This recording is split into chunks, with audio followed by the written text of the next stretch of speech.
5. Monnaie et financement de l'activité économique. Au cours de cette vidéo, nous allons étudier la deuxième partie du cours intitulé Création monétaire et contrôle de la masse monétaire.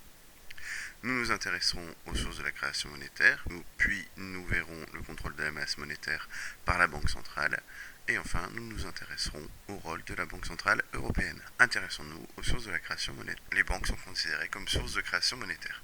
En effet, par l'intermédiaire du crédit, les banques créent de la monnaie. Prenons un exemple. Monsieur Z. Monsieur Z décide de faire un crédit auprès de sa banque, la banque A. Sa banque lui accorde un crédit de 50 000 euros. Le compte de Monsieur Z sera crédité, lui, de 50 000 euros, tandis que celui de la banque A sera débité de 50 000 euros. On dit que les crédits des uns font les dépôts des autres. A noter ici que cette création monétaire s'est faite à partir de rien.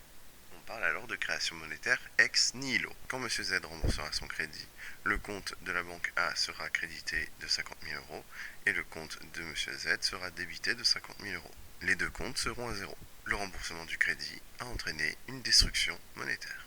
Intéressons-nous aux autres sources de la création monétaire. Prenons par exemple, pour commencer, les créances sur l'étranger.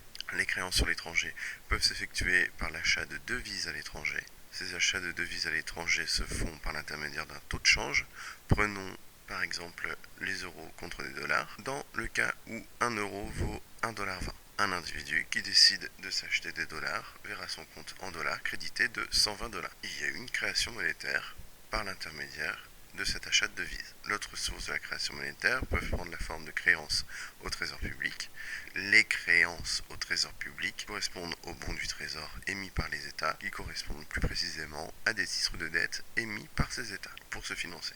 Intéressons-nous maintenant au contrôle de la masse monétaire par la Banque centrale. La Banque centrale peut être définie comme étant la banque des banques, c'est celle qui contrôle l'ensemble des banques sur un territoire. Son rôle, c'est d'être le prêteur en dernier ressort, c'est-à-dire qu'en cas de faillite du système économique et financier, le dernier recours pour prêter de l'argent aux autres banques, c'est la Banque centrale. Elle est là en dernier rempart. La Banque centrale contrôle les banques de second rang, qu'on appelle aussi les banques commerciales. Elle les autorise à exercer, elle leur applique une politique monétaire. Cette politique monétaire s'applique sous forme de réserves obligatoires. Ces réserves obligatoires prennent la forme de comptes dont disposent les banques de second rang auprès de la Banque centrale. Les banques centrales fixent un montant minimum de réserves obligatoires pour les banques de second rang afin de contrôler leur liquidité, et elle leur applique un taux directeur. Le taux directeur correspond au taux d'intérêt auquel la Banque centrale accorde des crédits aux banques de second rang.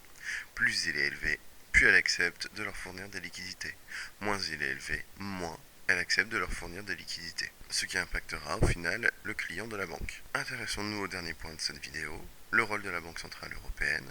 La Banque centrale européenne se situe à Francfort, en Allemagne. Elle voit jour suite au traité de Maastricht en 1992.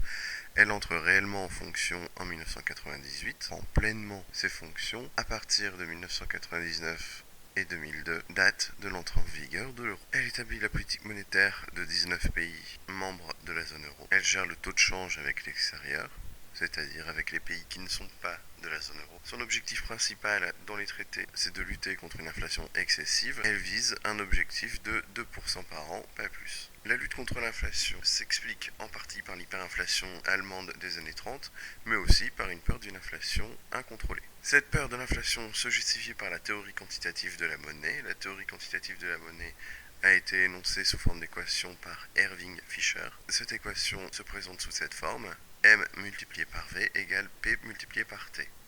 M correspond à la masse monétaire, V correspond à la vitesse de circulation, P correspond au niveau général des prix, donc l'inflation, et T correspond au volume de transactions. Dans cette équation, V est une valeur constante, T est une valeur constante, mais seulement M et P sont variables. Donc, si M augmente, alors P aussi. En français, si la masse monétaire augmente, l'inflation augmente. Depuis la crise des subprimes et la crise des dettes publiques en Europe, le rôle de la Banque centrale ne se limite plus seulement à un contrôle de la masse monétaire. D'ailleurs, actuellement, le taux directeur appliqué par la Banque centrale européenne est très faible, il est aux alentours de 0%. Par ailleurs, elle est autorisée à mener une politique de quantitative easing.